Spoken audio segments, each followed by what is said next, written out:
C'est par la foi que voyons l'invisible.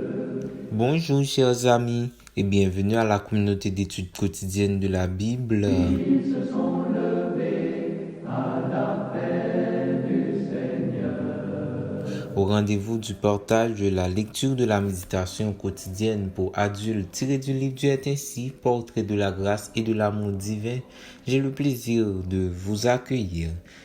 Tout d'abord, je tiens à vous remercier pour votre fidélité à l'écoute et au partage de nos différents contenus, tout en espérant qu'il reste pour vous une source de bénédiction et d'édification spirituelle.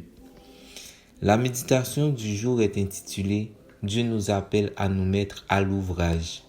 L'Esprit du Seigneur est sur moi parce qu'il m'a oint pour annoncer une bonne nouvelle aux pauvres. Il m'a envoyé pour guérir ceux qui ont le cœur brisé, pour proclamer aux captifs la délivrance et aux aveugles le recouvrement de la vue, pour renvoyer libres les opprimés. Luc 4, verset 18. Relisez Luc 4, verset 18. Sur la base de ce passage, j'aimerais aujourd'hui que vous consacriez quelques minutes pour répondre à ces questions. En quoi le ministère de service du Christ a-t-il consisté? À quoi le Sauveur consacrait-il son temps? Quel était son but constant? Je vous pose ces questions parce que je souhaite vous amener à réfléchir à ce que nous devons faire en tant qu'Église. Le plus important ne doit pas être de créer plus de programmes ou de nouvelles méthodes, mais de s'assurer que le propriétaire de notre vie et de l'Église est le Christ, qu'il est à la tête, qu'il est alors le modèle à suivre en tant qu'Église. Son ministère de service est pour nous l'exemple à imiter et ce ministère porte sur ce qui suit. Annoncer la bonne nouvelle aux pauvres.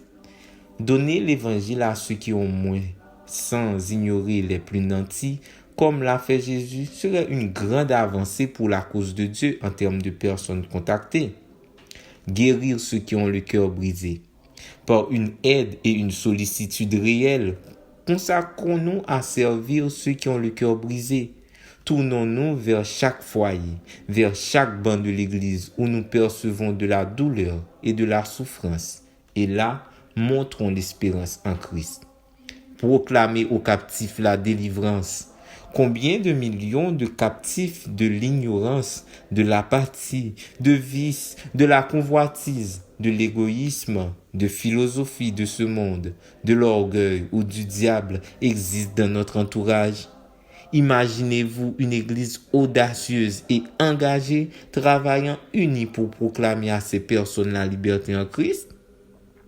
Proclamer aux aveugles le recouvrement de la vue, c'est-à-dire crier à ceux qui ont surtout une cécité spirituelle, parce qu'ils vivent dans les ténèbres, que la vérité les rendra libres, que le pouvoir de Dieu et de sa parole peut les guérir.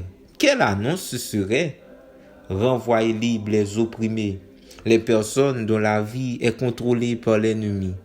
Ce sont des enfants de Dieu spirituellement emprisonnés et qui ont besoin d'être libérés. Si nous regardons à Jésus, à ce qu'il a fait, aux besoins qu'il a identifiés et à son engagement à les satisfaire, nous arrivons à la conclusion que nous devons nous mettre à l'ouvrage, chacun servant comme le Sauveur a servi, et tous ensemble. Merci d'avoir suivi cette méditation. Nous vous souhaitons de passer une très bonne journée. Au revoir.